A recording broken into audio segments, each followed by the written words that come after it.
Hello everyone, this is Josh Vision, and I'm here to give my Season 1, Episode 6 and 7 reviews of The Last Kingdom. So in these two episodes, we have Uhtred and Leofric basically gathering a few men to pose as Danes all themselves in order to gain some silver and some money, basically, since they're basically piss poor after the whole war against the Danish company of Ube, God rest his soul, and company, so on and so forth.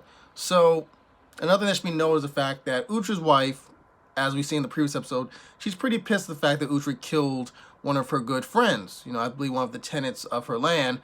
But as we've seen over the past few episodes, the dude was kind of a cutthroat. He was manipulative, and he was a user. And he would be basically stealing a lot of their money or manipulating her, so on and so forth. So Uhtred did, in a sense, have a good reason to kill the guy for being a thief, amongst many other things. So in regards to Uhtred and Leofric going to Cornwall, basically the first few days, or at least the first couple of weeks, they don't find anything. Everything's basically gone. It's only when they make their way towards Cornwall and they meet this monk named Acer, I believe, who's like the monk for the British king over in Cornwall. I forgot the guy's name. That they are basically given a chance to make some money. By the way, Ethelwald, who I believe is King Alfred's drunk nephew, he also joins them, even though Leofric was basically told Uhtred, listen, we can't trust this dude. We might as well just kill him here. But Uhtred's like, nah. I kind of owe him from like a couple episodes, I believe. I think they made a deal. I forgot. Either way, so they meet this king. This king is not really that impressive. His wife's kind of ugly and full of pimply, but he has a second wife named Isolde, who's basically a seer. She can see into the future.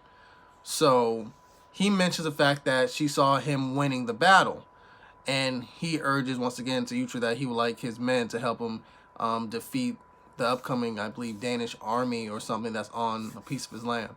So Uhtred agrees. They all agree. So they go there and they meet the Danish warrior Scopa. I believe he's some type of Viking known for his skill with the sword. So Scopa tells Uhtred, listen, we already raided that little area, that little fort, whatever, like a couple miles away. There's nothing there. So how about we just make a deal? We kill off some of his men, and I'll spare the king, and we can go get basically treasure together. So Uhtred agrees. So they take out the majority of the king's men, and Scopa kind of goes back on his promise in terms of not killing the king. He kills the king. So after that, him and Uhtred make their way back to the king's lair. And that's where Scopa betrays Uhtred and almost basically cuts Isolde's throat if she didn't tell him something. I believe she told him something, and I also believe he told her something of great importance, but she did not reveal what he actually said to her. After Scopa and his men leave, Isolde reveals to Leofric and Uhtred and Ethwald and company where the silver is actually at. So it was underneath like the animal dung basically, and it was like a crap load of silver. And also Uhtred notices when he goes through the silver that there's a cross that I believe is look extremely valuable, and he knew would help him sort of pay back his debt to the church. So another thing to be noted is the fact that it's obvious that Uhtred and Isolde have a connection to each other. They're attracted. It's really like the looks they give each other. So much that Uhtred decides to bring Isolde back with him to his home.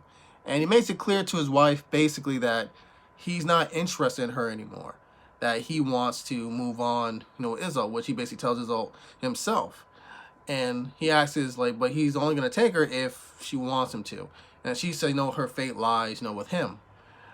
Another thing we know is the fact that Uhtred, another reason behind him leaving his wife is the fact that he feels as though his wife is a good person, but that she loves her God way more than she loves him, or that she's allowing her religion to ruin their relationship. Even though you could kind of say the same thing with Uhtred, the fact that Uhtred's lack of wanting to at least adapt somewhat to the society is also a reason why their marriage, despite their obvious attraction and like for each other, has sort of been doomed. And he's also said the fact that he's probably not going to be seeing his son anymore, and that he's probably going to be baptized a Christian which I believe he actually was. I think the kid was baptized by Oda actually, because Oda actually did go by Uhtred's place not long after Uhtred left, asking the whereabouts of Uhtred and Leofric. So, besides that, we have young, like Oda, like I mentioned before, Oda the Younger, speaking with King Alfred about this new church they were going to build and how it's going to be built over the corpse of the fallen Danish warrior Ubba, the chieftain leader. And I believe Alfred's like, so you're going to build a church over his corpse, basically, his resting place? Like, oh, no matter, sire, we'll just exhume his body and just throw it somewhere. He's like, listen, you will properly bury it with respect, because he earned it for, his status by him being an enemy. And I was like, okay, cool, I'm sorry.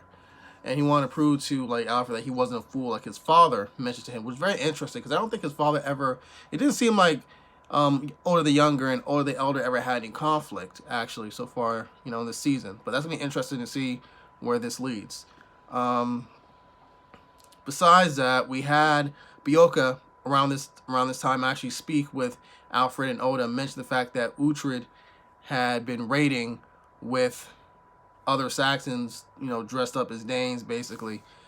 So, I believe Beocca mentioned that, as well as Asa, the monk, who was actually, who was the monk of that British king before he died, who came all the way to Wessex to tell Alfred all about it. So, basically, Asa suggests to Alfred, once Uhtred comes to Alfred's court, for Uhtred to pay the penalty of death. And Uhtred was about to get killed on the spot, I believe, or at least maimed. But Leofric basically saves Uhtred in a way. So listen, let's just have one-on-one combat between me and him. Whoever loses dies, and all this is settled. So in the next episode, episode 7, we have Leofric basically telling Uhtred, listen, this was the best course of action. They would have just gutted you, if I didn't at least say let's have a one-on-one battle. But he did let Uhtred know either way that he was better than Uhtred, and that he will give him a warrior's death and make it quick. And Uhtred and him have a little bit of banter. I think at one point Leofric mentions to Uhtred that he has the queen, that he has the advantage because the queen's praying for him. And Uhtred mentions the fact that, well, someone has to pray for you. Yeah, I thought that was very funny. Besides that, we have this really intense fight between Uhtred and Leofric that could have gone either way, even though I thought Uhtred had the advantage. While this is going on, we see Brida come back into the mix of things. We see her observe the town and what's going on. And then we see the Danish army outside, Guthrum and Ragnar the Younger. So, literally near the ending of this battle, that's when all hell breaks loose. So, the Danish army comes right in. They're raiding. They're killing all this stuff. And this allows Leofric and Uhtred to stop their battle, and Uhtred and him, as well as Isolde, to hide basically during this whole invasion, essentially. So Isolde, while they're hiding up in one of the houses, notices that one of the nuns are being raped by 2 Vikings. So she jumps down and stabs one in the neck, which basically forces Uhtred and Leofric to join in, and they save the nun. So they're able to escape. The only way they're able to escape, late at night, is basically due to Brida telling them that the guard door is open. And you can tell Brida still has feelings, and she still cares for Uhtred, but she kind of views him as basically being Alfred's, servant, his little Iach, if you know what I'm saying. So after that, they're making their way towards the marshes, where I believe Alfred and the rest of the royal family and soldiers are at, So they're able to steal a boat, and one of the people that's on the boat, which they thought was a monk, was actually Alfred in disguise. And Uhtred was telling Alfred, listen, if you weren't so concerned about if you weren't so concerned about basically making your friends turn against each other, like this whole civil war, then you would have noticed that the Danish army was going to do something like this. And you have Alfred being pissed off, and Alfred saying, listen, you hold your tongue. I'm king. I'm your king, And then Uhtred's like, king of what? You're king of nothing. Alfred, king of nothing. You're right here in the marshes. Got no kingdom. Guthrum took it. So, episode 7 is basically Alfred and Uhtred making amends with each other. And in a way, becoming friends, or at least close to that. We have Isolde saving Alfred's son from death using pagan magic. But she did tell Uhtred that she feels horrible because with her saving Alfred's life, well, Alfred's son's life, then another child's life must be paid. It means like a life for a life, or a death for a death, crap like that. So while this is going on, we also have Guthrum and Ragnar the Young and Brida basically in Alfred's writing chambers. And Guthrum, as we've seen throughout this season, has always been interested with Christianity and just how the Christians go about their business. It's mysterious to him, but it's intriguing. He also talked about how writing is magic and how the power of writing down things, so on and so forth. And he was saying that when he kills Alfred, he'll make good use of this. So I thought that was very interesting. And Ragnar was saying, why don't we just attack them? We already know where they're at. And Guthrum's like, listen, I'll be stupid to attack them in the marshes. Our ships will get caught. It'll be like sitting ducks. They're going to wage war on us. We just got to be ready when they do. So wait. So what else happened in this episode that was important? We have Beocca and Acer, and a few other important officials actually come and meet Alfred and discuss what they're going to do about this. I believe one of them actually suggested that Alfred go off to exile in France, but Alfred's like, no, I'm England. I'm here. I'm from England. I'm the king of England, and it's my job to live and die here. So we're gonna find a way, to settle this, and basically drive the Danes out, which made both his wife and Uhtred proud. So I believe Uhtred was actually able to come up with a plan to burn Scopa, the guy I mentioned in episode 6, burn some of his boats in the marshes.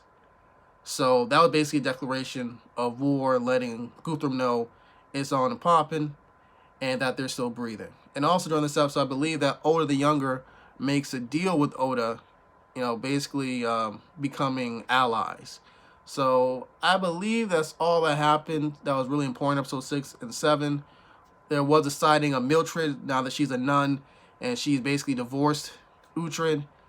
So yeah, that's about it. If I missed anything, please write some comments down below in the comment section.